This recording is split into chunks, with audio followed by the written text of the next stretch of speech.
Saatlıda bir nəfərin ölümü ilə nəticələnən yol qəzası baş verib. Hadisə ötən gün axşam saatlarında Hacıqabulu Horadiz magistral yolunun saatlı ərazisindən keçən hissəsində qeydə alınıb.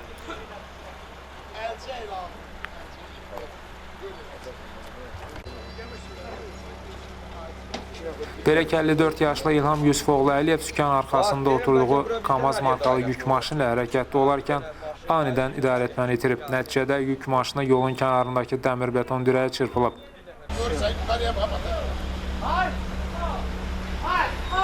Qaqaş, kimsən sən, qaqaş?